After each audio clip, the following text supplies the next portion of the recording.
Hello বন্ধুরা, আজকে আমি তোমাদের জন্য নিয়ে চলে এসেছি একটা দারুণ জমজমাট রেসিপি। সেটা হলো বিউলির ডালের রসরাজ। এটা কিন্তু খানিকটা রসবড়ার মতোই হয়। তো বিউলির ডালের রসরাজ বানানোর জন্য আমি প্রথমে নিয়ে নিয়েছি 1.5 কাপ চিনি, তাতে আমি নিয়ে নেব 1.5 কাপ জল। এবার চিনির একটা সিরাপ আমি বানিয়ে নেব। খুব ঘন সিরাপ বানাবো না, একটু পাতলা সিরাপ বানাতে হবে। সিরাপটা একদিকে বানাতে বসে এরপরে আমি কিন্তু গোবিন্দভোগ চাল আর বিউলির ডাল বেটে নিয়েছি।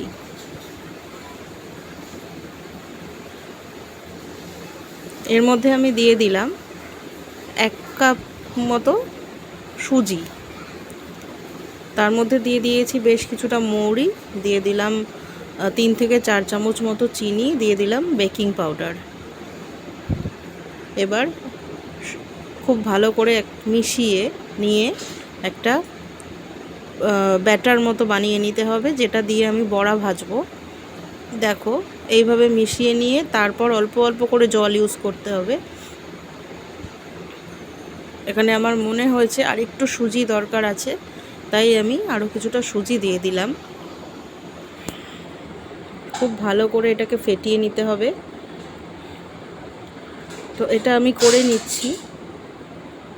এরপর কিন্তু আমি করে নিয়েছি রিফাইন তেল কড়াতে গরম করে নিয়েছি।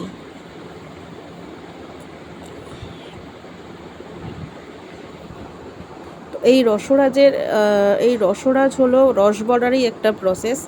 তো তোমরা এর আগে কারা কারা রসবড়া খেয়েছো, কাদের রসবড়া খেতে ভালো লাগে আমাকে প্লিজ কমেন্ট করে জানাও।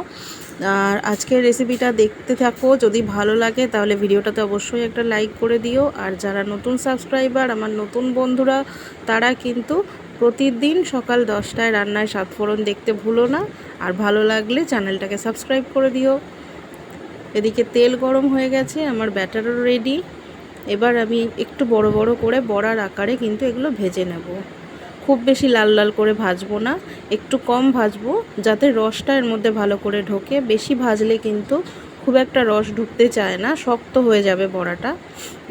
তো তোমরা ভিডিওটা দেখো, ভালো লাগলে কিন্তু ভিডিওটাতে একটা লাইক করে দিও।